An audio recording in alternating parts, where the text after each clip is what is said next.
Bagaimana sudut pandang kita, penilaian kita jika kita mengalami musibah atau orang lain mengalami musibah? Dan musibah ini banyak sekali, tragedi ya. Sebuah kisah yang menyedihkan. Nah, karena itu Bapak Ibu, kita akan melihat 3 kebenaran penting untuk memahami musibah secara benar. Jadi kalau kita lihat orang mengalami musibah, kita bisa memahami secara benar sesuai dengan penilaian Tuhan, sesuai dengan sudut pandangnya Tuhan, bukan sudut pandangnya kita. Nah, kisah ini saya renungkan minggu yang lalu. Saya juga melayani di Deli Tua, jalan tol juga putus, akhirnya semua supir juga mengeluh karena harus melintasi jalan yang lama, yang padat macet karena banjir menggenangi kota-kota ya. Nah, dan banyak juga yang korban yang kita lihat, bahkan di Aceh juga di Sumatera Barat. Jadi di Sumatera ini secara umum. Kalau di Jakarta kan sudah biasa. Nah, ini di tempat yang tidak biasa ini. Iya. Kalau Bapak Ibu lihat di TikTok, di YouTube, berita, wah, begitu menyedihkan ya. Nah, kebenaran yang pertama kita akan melihat, saudara-saudara, Yesus menjawab mereka. Nah, jadi ada orang yang datang kepada Yesus mengajukan pertanyaan untuk mengetahui apa pendapat Yesus tentang ini. Ya, apa pendapat Yesus tentang musibah-musibah ini? Karena mereka tahu kan Yesus orang benar. Yesus penuh kuasa. Nah, jadi mereka memancing apa pendapat Yesus. Dan mereka berharap bahwa jawaban dari Yesus sama dengan jawaban mereka. Pada waktu itu datanglah kepada Yesus beberapa orang membawa kabar tentang orang-orang Galilea yang darahnya dicampurkan Pilatus dengan darah korban yang mereka persembahkan. Jadi orang-orang datang ke rumah Tuhan, ke Bait Allah dari Galilea ke Yerusalem. Jadi Israel itu ada 3 provinsi lah, 3 bagian ya. Ada Galilea, ada Samaria, ada Yudea. Di Yudea itu Bait Allah. Jadi Bait Allah itu satu ya, hanya di Yerusalem. Bagaimana orang-orang beribadah sehari-hari? Yaitu di sinagog-sinagog ya. Jadi Bait Allah itu ada di Yerusalem. Di luar Yerusalem ada sinagog, ada rumah-rumah ibadah yang kecil-kecil. Jadi untuk beribadah harus ke Yerusalem, membawa korban. Nah, namanya pun beribadah kepada Allah. Pastikan dilindungi Tuhan. Pastikan dijaga Tuhan. Itu kan pikiran kita, pikiran orang Yahudi juga. Tidak boleh macam-macam di dalam rumah Tuhan. Tetapi apa yang terjadi? Penguasa Herodes justru membunuh orang-orang yang beribadah dan mencampur darahnya dengan korban persembahan mereka. Nah, itu kan sebuah penghinaan. Biasanya kan orang Israel mempersembahkan korban domba, darahnya juga dipersembahkan. Ternyata Herodes membunuh orang itu dan mencampur darahnya dengan korban itu. Wah, sebuah penghinaan yang luar biasa. Tidak menghargai Tuhan, tidak menghargai rumah Tuhan, tidak menghargai ibadah, tidak takut akan Tuhan. Nah, orang-orang Yahudi berpikir berarti orang-orang Galilea ini pasti kejahatannya tingkat tinggi nih. Sampai-sampai mereka beribadah, darahnya dicampur dengan korban yang dibawa. Nah, itu asumsi orang, ya. Kenapa cara matinya seperti itu? Kemungkinan besar dia berdosa besar, begitu. Nah, tapi apa jawab Yesus? Yesus menjawab mereka, sangkamu. Ini sangkamu artinya orang Yahudi sudah punya konsep bahwa kalau orang matinya, musibah yang dialami seseorang dengan cara demikian, kemungkinan besar atau pasti dosanya besar. Tapi apa kata Yesus? Sangkamu orang-orang Galilea ini lebih besar dosanya daripada dosa semua orang Galilea yang lain? Karena mereka mengalami nasib itu? Tidak, kataku kepadamu. Tetapi jikalau kamu tidak bertobat, kamu semua akan binasa atas cara demikian. Lalu dikatakan ayat 4. Atau sangkamu ke-18 orang yang mati ditimpa menara dekat Siloam lebih besar kesalahannya daripada kesalahan semua orang lain yang diam di Yerusalem? Tidak, kataku kepadamu. Tetapi jikalau kamu tidak bertobat, kamu semua akan binasa atas cara demikian. Jadi kita lihat kebenaran yang pertama, musibah bukan alat ukur dosa, tetapi meruntuhkan asumsi kita yang salah. Jadi kalau seseorang mengalami musibah, tragedi,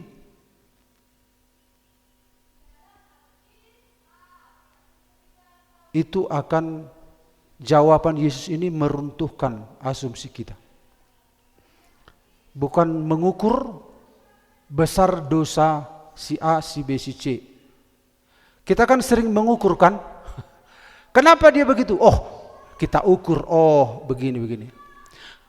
Padahal manusia itu semua sudah berbuat dosa, nggak usah diukur-ukur.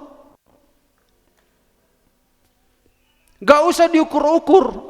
Dan dunia ini sudah berada di bawah kuasa si jahat. Si jahat itu akan mengintai.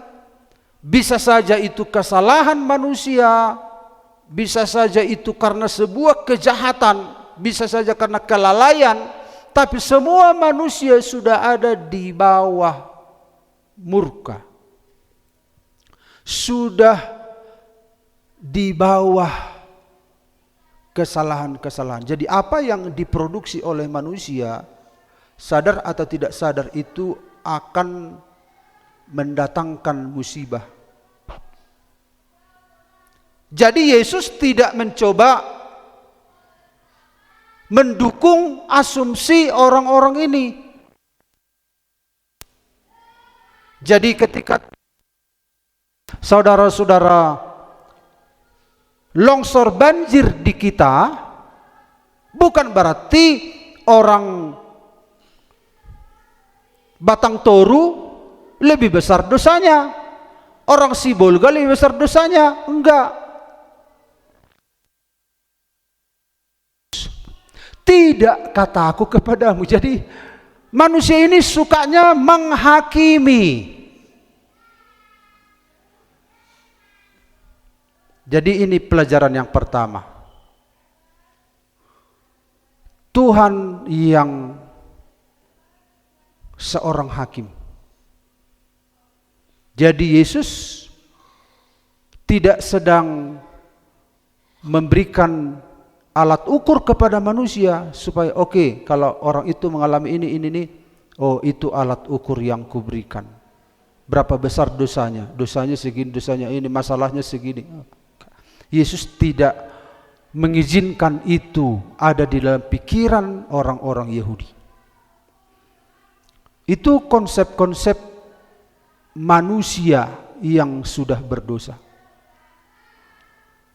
Nah, itu yang akan kita lihat yang pertama. Jadi musibah bukan alat ukur. Karena memang kita ini sudah ada di bawah kuasa dosa, dan akibat-akibat yang terjadi itu akibat-akibat dari dosa yang sudah merusak kita. Besar kecilnya sebuah dosa,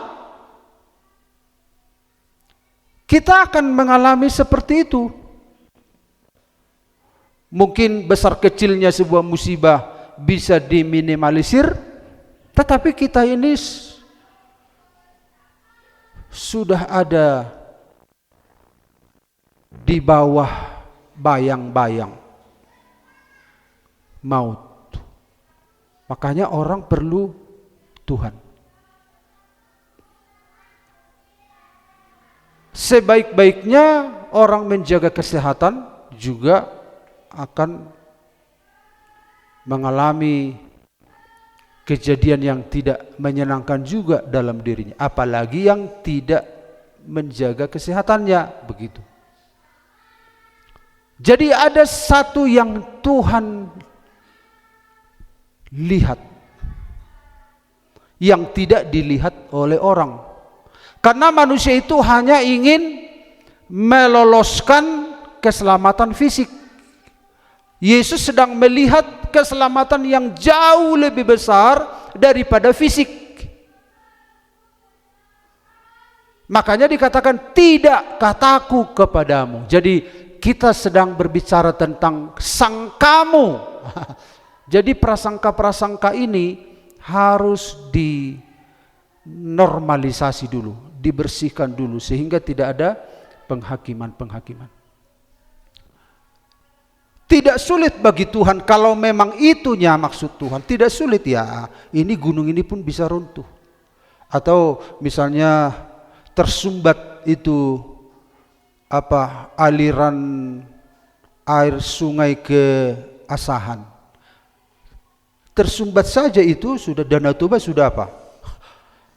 Udah meluap, dan Ajibata, Tomok semua udah tenggelam. Jadi ada maksud Tuhan. Kalau ada sebuah kejadian di sana, ada maksud Tuhan. Untuk siapa? Untuk yang hidup. Ini kita lihat di sini. Jadi sasaran Tuhan itu kalau ada sebuah masalah itu, Tuhan sedang berbicara untukmu, begitu. Bukan untuk orang yang sedang mati. Tuhan sedang berbicara kepada orang yang hidup.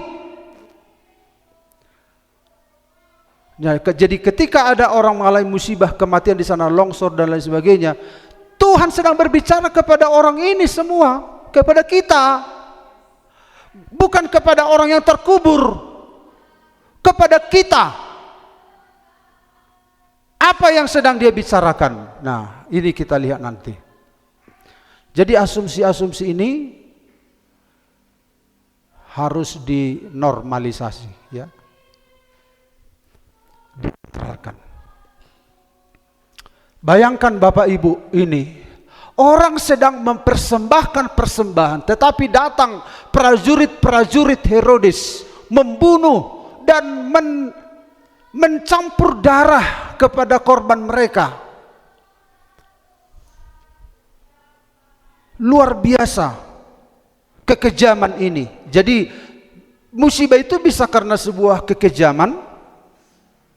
Musibah itu bisa karena sebuah kelalaian, seperti robohnya ini tembok. Ini ada 18 orang yang mati karena roboh tembok, mungkin karena kelalaian dalam membangun atau bagaimana, atau juga karena alam. Ini sangat menyedihkan. Jadi orang-orang yang mengadu kepada Yesus ini ingin meminta kepada Yesus, kami ini sedang baik-baik, sementara orang itu dibunuh. Wah, berarti dosa orang itu lebih besar daripada kami. Buktinya kami tidak mengalami kematian demikian. Padahal Tuhan sedang berbicara kepada orang yang berbicara itu. Tuhan sedang berbicara kepada orang yang hidup. Karena orang yang hidup masih ada kesempatan.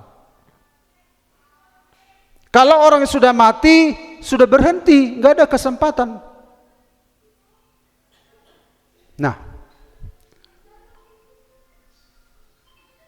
apakah orang ini lebih besar dosanya daripada orang Galilea yang tidak mati seperti ini? Tidak, kata Yesus. Itu bukan menjadi alat ukur dosa. Dan demikian juga orang yang mati ditimpa oleh sebuah menara. Begitu banyak orang di Yerusalem. Mengapa orang ini yang mati? Apakah lebih besar dosanya orang ini daripada orang-orang di Yerusalem? Sehingga orang yang tidak mati itu bisa membanggakan diri, kami tidak berdosa. Orang yang sudah berdosa sudah dihukum. Berarti kami tidak berdosa. Jadi saudara-saudara, musibah ini bukan alat ukur. Nah, kemudian kita lihat ada seorang yang buta juga. Murid-murid bertanya, siapa yang berdosa? Nah, dalam Yohanes 9, 1-3, waktu Yesus sedang lewat, ia melihat seorang yang buta sejak lahirnya. Murid-muridnya bertanya kepadanya, Rabi, siapakah yang berbuat dosa? Orang ini sendiri atau orang tuanya sehingga ia dilahirkan buta? Jawab Yesus, bukan dia dan bukan juga orang tuanya, tetapi karena pekerjaan-pekerjaan Allah harus dinyatakan di dalam dia. Jadi orang-orang Yahudi itu punya konsep yang sudah terbangun begitu lama, sehingga mereka sering menghakimi orang lain, tapi sebenarnya Tuhan sedang berbicara kepada dirinya.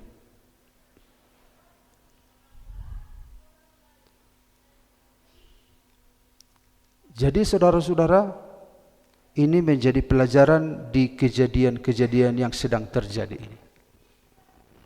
Tuhan berbicara kepada kita masing-masing. Lalu yang kedua kita lihat, kebenaran yang kedua, tidak kataku kepadamu, tetapi jikalau kamu tidak bertobat. Nah, ayat 5, tidak kataku kepadamu, tetapi jikalau kamu tidak bertobat. Jadi artinya musibah itu, tragedi adalah panggilan Allah untuk mengoreksi diri dan bertobat.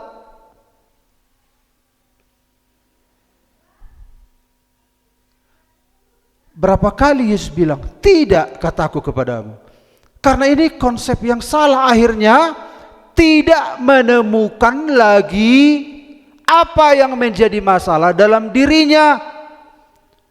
Yang dilihat adalah masalah yang dialami oleh orang lain. Akhirnya dia lupa bagaimana aku di hadapan Tuhan. Aku masih hidup. Apakah kalau aku masih hidup sudah layakkah di hadapan Tuhan? Orang itu tidak punya kesempatan hidup, aku punya kesempatan. Jadi Tuhan sedang berbicara kalau ada musibah-musibah yang terjadi, tragedi-tragedi yang terjadi bagi kita. Itu suara Tuhan yang keras untuk membuat kita kembali kepada Dia. Amin. Jadi saudara-saudara, tragedi adalah panggilan Allah. Allah sedang memanggil kita. Panggilan itu ada panggilan yang lembut, ada panggilan yang kuat. Jadi kalau ada musibah-musibah, Tuhan sedang memanggil dengan suara yang keras kepada kita. Kembali.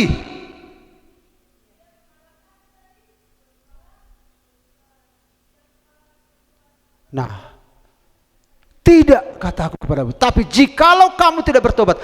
Jadi Yesus selalu mengatakan kepada bertobat. Kalau ada musibah di sana, ada yang mati di sana, Tuhan sedang berbicara kepadaku, kamu bertobat. Kamu tidak punya kuasa atas hidupmu. Kesempatanmu tidak panjang. Aku memanggil kamu sebelum waktumu habis. Itu sudut pandang Yesus tentang musibah-musibah yang terjadi. Tuhan sedang memanggil kita. Tuhan yang panggil, Tuhan yang panggil, Tuhan tolong orang berdosa. Saya dipanggil Tuhan. Dia memanggil. Jangan sibuk mengukur orang. Bagaimana denganmu? Bertobat adalah metanoia. Metanoia, perubahan pikiran, arah hidup, orientasi moral dan spiritual. Perubahan pikiran, perubahan arah hidup.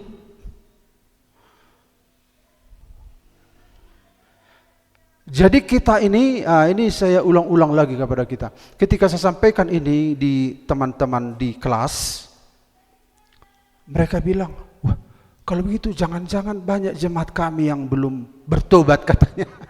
Setelah saya jelaskan, bertobat itu pikirannya, arah hidupnya. Jadi di dunia ini banyak orang baik. Banyak orang baik, tapi orang baik tidak sesuai dengan baik menurut Tuhan. Baik itu agatos dalam bahasa Yunani. Makanya ada orang membuat namanya anaknya apa? Agata. Agata itu artinya apa? Baik menurut ukuran Tuhan. Makanya kalau disebut Tuhan itu baik, hanya Allah yang baik, hanya Tuhan yang baik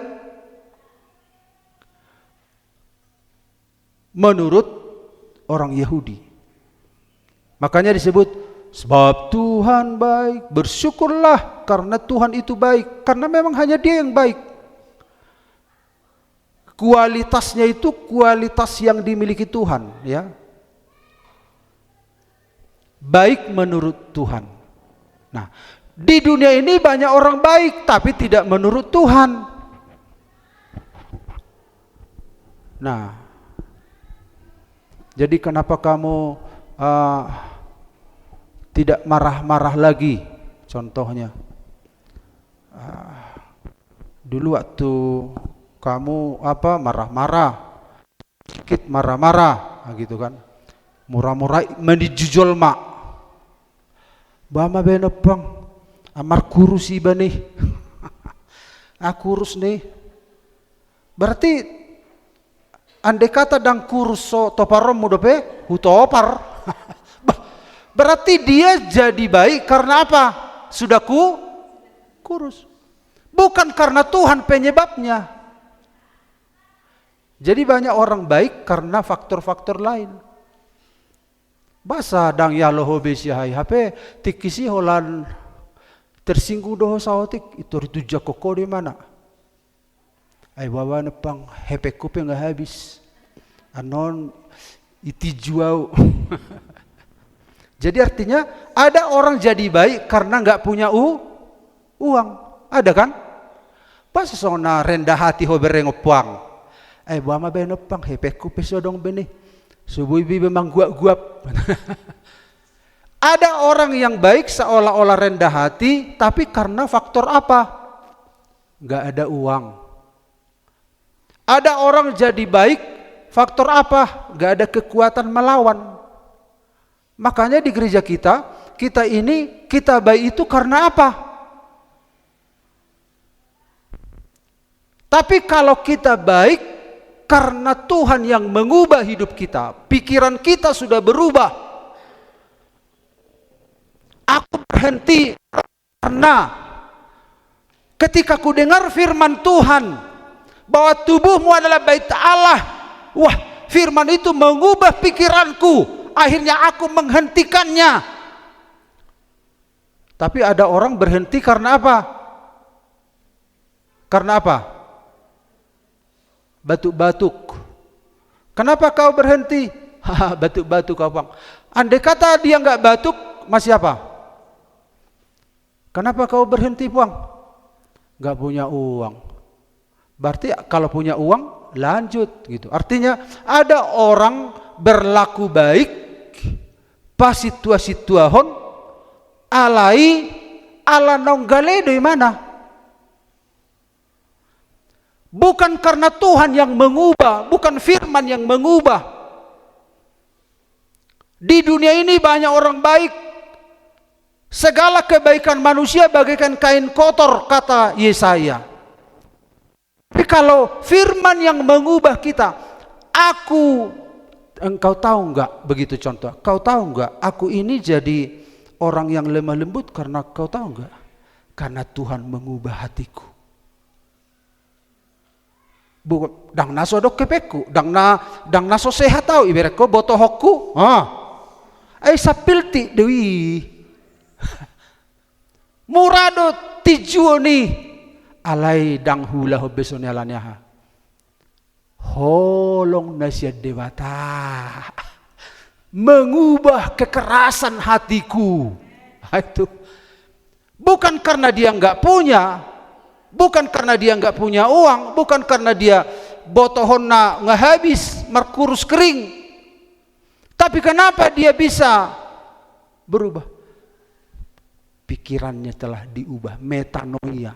Dia kembali kepada Tuhan. Akhirnya perilakunya itu perilaku yang sesuai dengan firman Tuhan yang mengubah dia jadi A, B, C, D. Ini metanoia. Jadi banyak orang yang latah, tapi bukan berdasarkan pembaruan pikiran. Tidak langsung connect dengan firman Tuhan. Oh iya, oh ternyata begini ya maksud Tuhan ya.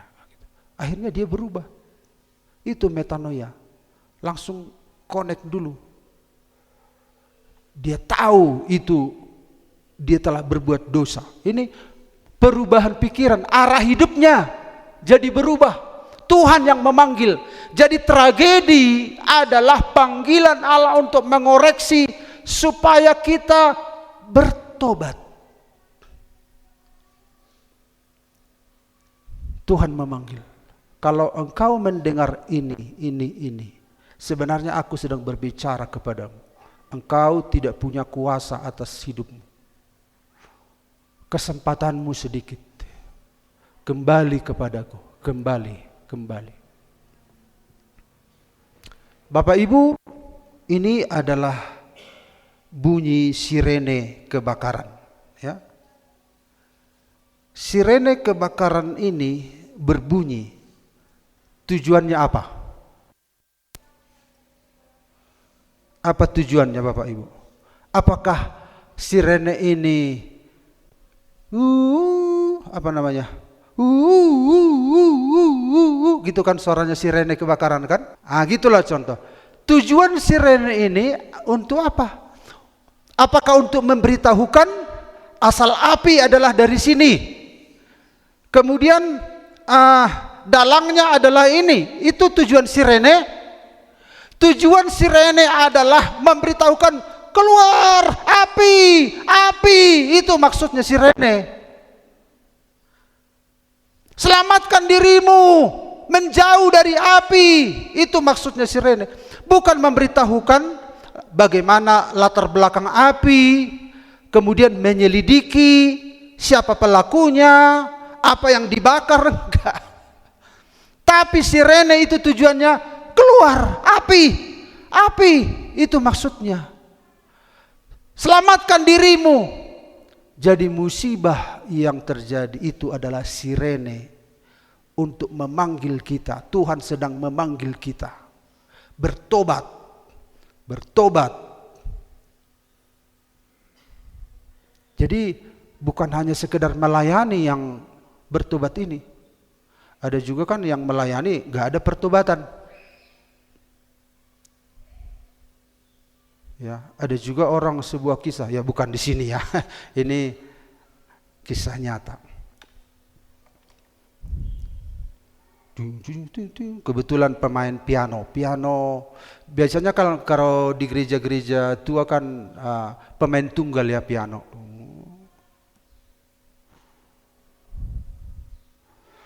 Gereja ini mengalami aneh, padahal ibadahnya enak, pianonya enak. Lalu pendeta ini berdoa, Tuhan kenapa begini ya gereja kami, suasananya aneh. Lalu Tuhan berbicara, pemain musikmu itu angkuh katanya. Karena apa? Pemain musik ini merasa dia yang dibutuhkan di situ. Itu kan roh yang lain. Pemain musikmu angkuh, kau harus ganti katanya. Nah pendeta nggak berani. Aduh Tuhan gimana, siapa nanti yang main musik? Apalagi dia berpengaruh katanya.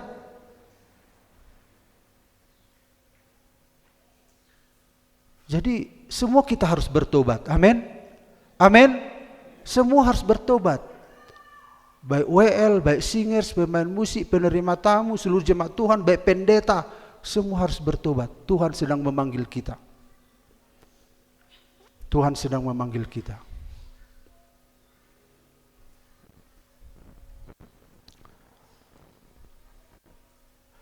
Ini ketika terjadi gempa, goyang semua, itu adalah panggilan Allah dalam hidup kita. Kita disadarkan, hola natape do hita di pertibion. Kita pegang apa? Pohon juga goyang, tercabut. Apa yang mau kita bisa pegang di dunia ini? Kita pegang ini, goncang juga, gini, jatuh juga. Masih ada pijakanku ya hancur.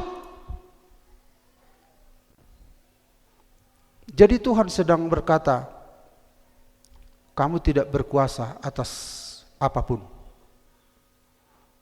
Kamu harus kembali kepada Tuhan. Amin. Tragedi adalah panggilan Allah untuk mengoreksi diri kita.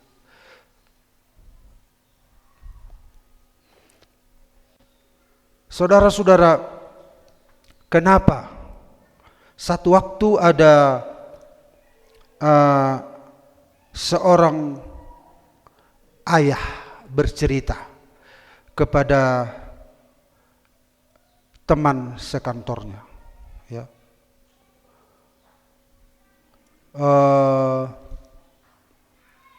Bukan teman sekantornya, kepada orang lain ya. Jadi dia kantornya itu bertingkat belasan. Nah,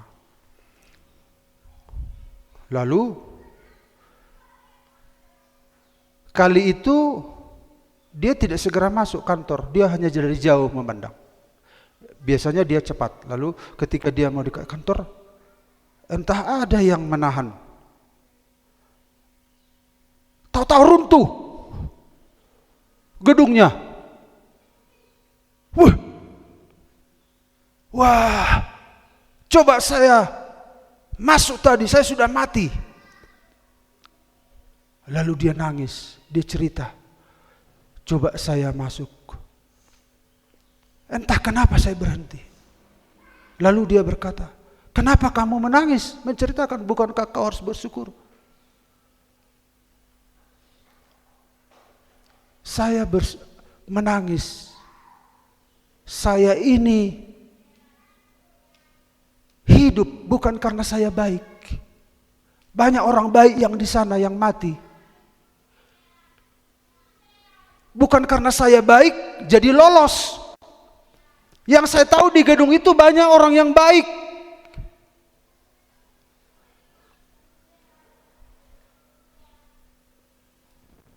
Akhirnya Tuhan, bukan karena aku baik aku lolos, tapi aku tahu Engkau sedang berbicara. Engkau memberi kesempatan hidup bagiku, katanya. Kalau sudah orang mati di sana, sudah selesai. Tapi yang masih hidup, tragedi adalah panggilan Allah bagi kita untuk mengoreksi diri, bertobat. Dan yang terakhir kita, tidak kataku kepadamu, tetapi jikalau kamu tidak bertobat, kamu semua akan binasa. Tidak kataku kepadamu, tetapi jikalau kamu tidak bertobat, kamu semua akan binasa. Nah, kata binasa di sini kita lihat Bapak Ibu, apolimi artinya hilang secara total, musnah, rusak permanen. Dalam Injil kata ini sering menunjuk kebinasaan kekal, bukan hanya kematian fisik. Jadi Yesus sedang menyasar kematian yang sebenarnya, bukan kematian fisik yang dia sasar. Jadi yang ketiga, kebenaran yang ketiga, pertobatan jalan terhindar dari kebinasaan kekal, bukan sekedar kebinasaan fisik. Jadi ketika Yesus berkata, sang kamu orang ini lebih besar dosanya, tapi kalau kamu tidak bertobat, kamu akan mati dengan cara demikian, secara fisik dan juga kematian kekal. Tapi kebinasaan kekal ini yang sedang diantisipasi, yang sedang diingatkan oleh Yesus. Kalau kematian fisik, ya bisa dibangkitkan. Bukankah Tuhan itu kuasa kebangkitan? Dia adalah kebangkitan. Akulah kebangkitan dan hidup. Barang siapa yang percaya kepadaku, dia akan bangkit walaupun dia sudah mati. Yesus berkata, percayakah engkau akan hal itu? Dan Yesus membuktikan dia bangkit dari kematian. Tapi yang diwaspadai adalah kematian kekal. Kebinasaan kekal, hilang secara total, musnah, rusak permanen. Kalau kita mati secara fisik sebagai orang percaya, itu akan mendapatkan tubuh kemuliaan, diperbaiki. Akan ada kebangkitan, orang-orang percaya mengalami tubuh kebangkitan. Tapi kalau kebinasaan kekal, tidak ada jalan keluar. Yesus datang ke dunia ini. Makanya momen Natal ini, Bapak Ibu, momen yang penting di mana Allah menjadi manusia, firman jadi manusia untuk mencari saudara dan saya. Amin. Makanya kalau saudara nyanyi Malam Kudus, kalau dinyanyikan itu saya sering kali terharu mendengar. Ya, di mana Allah datang dalam rupa manusia. Malam kudus, sunyi senyap, bintangmu gemerlap. Ada sebuah keheningan di Bethlehem ketika firman menjadi manusia. Orang tidak tahu, orang sibuk, tetapi itulah titik awal dia mengunjungi kita. Dia menjadi manusia. Dia adalah manusia yang sempurna. Dia adalah patron yang harus kita ikuti. Dia adalah juru selamat kita. Dia adalah Tuhan kita. Di momen ini, Bapak Ibu banyak berdoa, Tuhan berbicaralah kepadaku di Natal ini. Bukan hanya capek-capeknya saja. Apa maksud Tuhan? Bukan hanya tari-tariannya, bukan hanya apalagi anak-anak dance ya.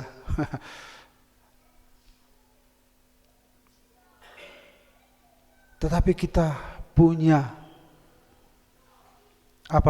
punya inspirasi tentang kehadiran Tuhan dalam hidup kita. Ini kalau rusak permanen, apalagi. Nah, Yesus datang untuk menolong kita dari kebinasaan ini. Kalau makanya Rasul Paulus, hidupku adalah Kristus, mati adalah keuntungan. Jadi kematian tidak jadi masalah. Yang penting milik Tuhan. Amin. Yang penting milik Tuhan.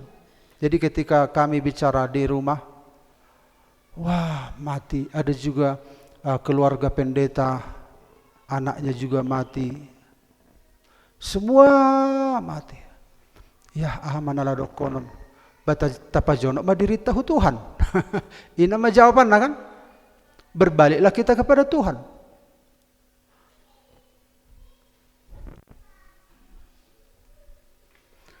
Ini hanya hitungan menit saja sebuah desa bisa lenyap. Ada lagi sebuah desa hitungan detik terkubur lenyap. Manusia tidak berkuasa atas segala sesuatu. Ini lagi yang diwaspadai, kematian yang kekal. Ini yang sedang dibicarakan oleh Tuhan. Kalau kematian fisik, Tuhan berbicara berkali-kali dalam Alkitab.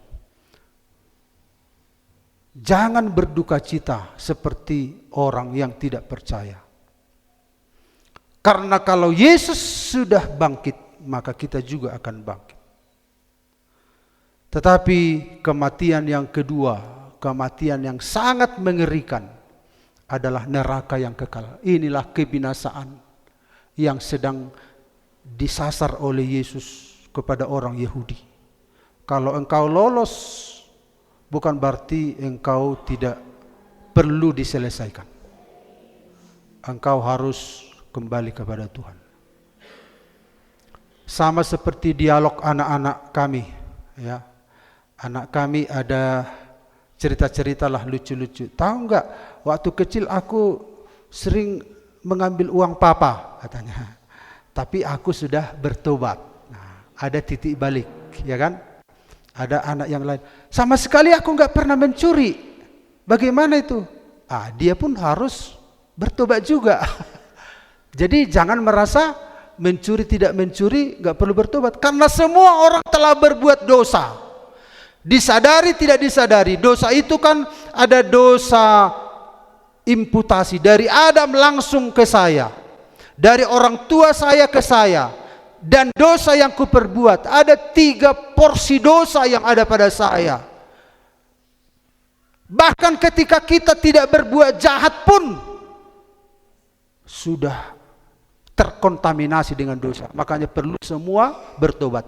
Tidak ada yang benar, seorang pun tidak. Jadi kalau ada di Ajibata berkata, "Hamu marminggui, alai mardosai, tumagom masonau, dakya marminggu, dangolo mardosayau." Sama berdosa semua. Tapi bersyukur orang yang ke gereja kan ada pengampunan. Karena mengaku dosanya, ya kan? Orang yang merasa tidak berdosa udah ada di bawah hukuman. Semua orang telah berbuat dosa dan telah kehilangan Allah. Kita harus berbalik kepada Allah. Amin. Tidak ada yang benar, seorang pun tidak. Kita harus kembali kepada Allah. Kebinasaan fisik akan berlangsung sebelum Yesus datang, tapi kebinasaan yang kekal lah yang harus kita waspadai. Tapi Yesus datang ke dunia ini untuk menyelamatkan kita dari kematian, kematian rohani, kematian kekal, dan kematian fisik akan diselamatkan kita. Tapi kematian fisik ini akan diselesaikan ketika Yesus datang kedua kali. Alkitab mengatakan musuh yang terakhir dikalahkan adalah kematian. Jadi kita orang percaya yang masih hidup sebelum Tuhan datang, kematian itu akan berlangsung. Kematiannya bagaimana? Bisa karena longsor, bisa karena mati tua, bisa karena macam-macam. Tetapi bukan itu masalahnya. Tapi sekarang ketika kita masih hidup, Tuhan berbicara kepada kita. Tuhan berbicara kepada kita selagi masih hidup. Suara Tuhan yang begitu kuat.